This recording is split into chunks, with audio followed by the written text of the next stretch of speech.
Hablemos de Flash Eclipsado, publicado en México por Panini Comics. En este tomo vamos a encontrar una situación bastante interesante, y es que los primeros 2, 3 números, aunque para algunos podrían sentirse relleno, realmente se está preparando semillas para futuro, tanto para el arco que inicia en este mismo tomo, como para otras historias que vendrán después. Primero nos encontramos con un Wally que inicia exactamente donde se quedó el tomo anterior. Es un Wally que todavía se tiene que acostumbrar a esta idea del cambio, de esta situación en la que ya no está en la vida anterior. De hecho, lo primero que hace cuando busca trabajo es ir a buscar el taller mecánico en donde trabajaba en la continuidad anterior. O sea, Wally todavía tiene esta idea de es que yo quiero mi vida como era. A través de este tomo tiene que irse dando cuenta que va a haber cambios, pero que no significa que sea malo automáticamente, sino que pueden traer tanto cosas buenas como cosas malas. Y uno de estos cambios es de los más interesantes, y es que Mr. Terrific le ofrece a Wally que trabaje para él. Por lo tanto, va a tener más disponibilidad para salir a ser el héroe, y además va a tener cierta estabilidad económica.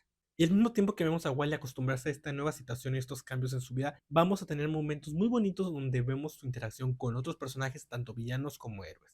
Vamos a verlo ser lo más humano posible, y a pesar de estar hablando con prácticamente alguien con problemas mentales, que es un homicida, aún así, sin quitarle el peso a las acciones que toma, se da la oportunidad de tener humanidad con él. Y de hecho es de las cosas que siempre me han gustado mucho con Wally, esa humanidad que siempre tiene con los demás. Que es algo que tiene que ver mucho con los Flash, pero en sí con Wally tiene cierta cercanía todavía más real, todavía más humana. Otra cosa bastante buena de estos números es que se aprovecha para entrelazar más y hacer más fuerte la relación que tiene Wally con sus hijos, en específico con su hija, tanto porque tienen un número donde tienen un baile padre-hija, como también porque tiene bastante importancia en el arco que se desarrolla después. Y de hecho, algo que al menos apunta a futuro es que la relación con sus hijos es sumamente importante. Ahora bien, pasemos a la segunda parte de este tomo, y es que la segunda parte es una historia más estructurada, porque aparece esta lanza, la cual cae en la tierra, y esta lanza causa que todas las personas comienzan a sentirse enojadas, comienzan a sentir una necesidad de golpearse y de casi matarse. El por qué Wally no es afectado por esto no queda muy claro. Sin darle muchos spoilers,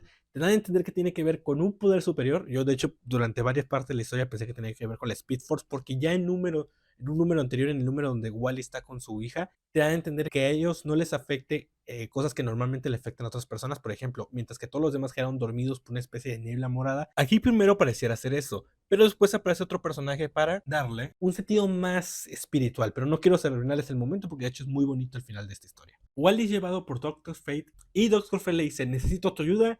Eclipso, que es el antagonista durante este arco, es una amenaza increíblemente grande. Y de hecho se junta bastante personas relacionadas a la magia. Aparece Rackman, aparece Satana, aparece obviamente Doctor Fate, aparece la princesa Matista. O sea, aparecen varios personajes que de hecho que no pensarías que se conectan directamente con Wally, pero que funcionan muy bien. De hecho, este número en específico de esta imagen, sin darles muchos spoilers, es mi número favorito de este tomo junto al último.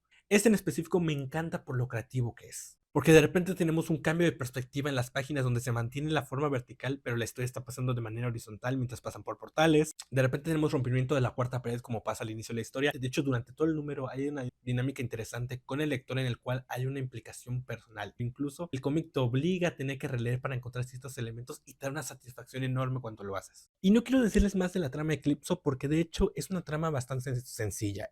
Los héroes tienen que enfrentarse directamente a Eclipso, evitar que tenga un control mental sobre todas las personas en el universo, y al mismo tiempo que se desarrolla la trama de Eclipso, estamos viendo a Iris con una nueva amiga, la cual no les voy a decir quién es para no arruinarles las sorpresas por si no la conocen, y a Jay teniendo que ayudarlas a ambas a salir de un problema. Todo este tomo en completo se siente más como una gran aventura, súper interesante, pero que no tiene tanta complejidad en lo que te está contando. De hecho, lo que le da mucho sabor a este tomo, más que la trama en sí, es que el guionista aprovecha cada momento para reforzar todavía más la relación de Wally con sus hijos, de Wally con Linda, y sobre todo Wally con las demás personas, tanto héroes como villanos. Algo que me gusta mucho de este tomo es que te refuerza la idea de que Wally es querido por todos, porque a pesar de ser una persona bastante caótica en su vida, es alguien bastante amable, y es alguien con el cual terminas generando bastante cariño. Terminas quedando más con esos momentos bonitos donde Wally tiene cierta intimidad con los demás personajes, tanto cuando Mr. Terrific le explica por qué lo quiere él en su equipo, cuando Wally escucha los problemas de Heatwave, cuando Wally comparte un momento con sus hijos y con la nueva amiga de Iris. O sea,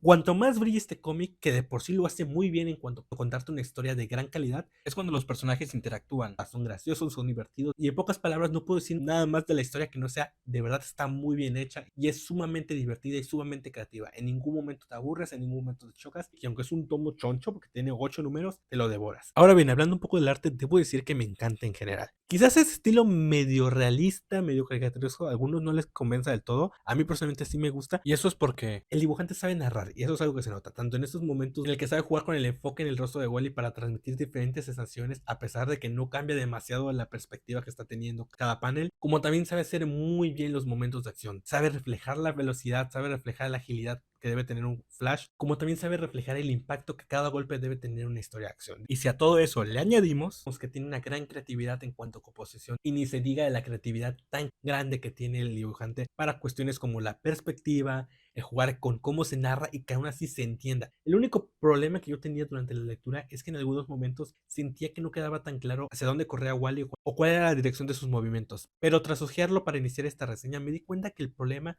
no era tanto el dibujo, sino más bien que yo no me había acostumbrado tanto a cómo hacía los efectos de movimiento. Así que quizás es algo que les pueda pasar a más de una persona, pero enseguida te acostumbras. Y de hecho pasas de no entenderlo muy bien a simplemente adorar cómo lo hace. Así que vale la pena. Flash Eclipsado vale mucho la pena. Así que como dice Doctor Fate, lean este cómic. Es un muy buen cómic. No es una revolución, no es una obra que cambie tanto al personaje o cambie la forma en la que leemos cómics, pero es una obra súper creativa que aprovecha cada momento para darte cierto cambio en la zona de confort que te había creado en la lectura. De repente estamos en momentos tiernos, de repente estamos en momentos de acción, de repente estamos en momentos de aventura, de repente jugamos con la perspectiva y la composición, de repente jugamos con tus expectativas, de repente jugamos con lo que conoces de cada personaje y la dinámica de ellos. O sea, es un cómic que sabe cómo mantenerse fresco, sabe cómo estar cambiando sin que se sienta una sensación de choque o donde sientas una sensación de hartazgo. Es un cómic que sabe fluir y que en todo momento se siente como un deleite a tus ojos. Es una obra que te la pasas increíblemente bien. Es un muy buen cómic, está muy bien escrito y está muy bien dibujado. No es una obra maestra, pero es un cómic de muchísima calidad. Yo siempre digo que debe ser el estándar. Si mira lo que pasa como una y no es algo que revolucione, pero es algo que te emociona y te da cierto calorcito en el corazón cuando lo lees, tanto por los momentos tiernos como los momentos de acción y aventura. A mi gusto es una lectura obligatoria si eres fan de Wally, porque de verdad te vas a encontrar con un cómic que hace años no teníamos del personaje.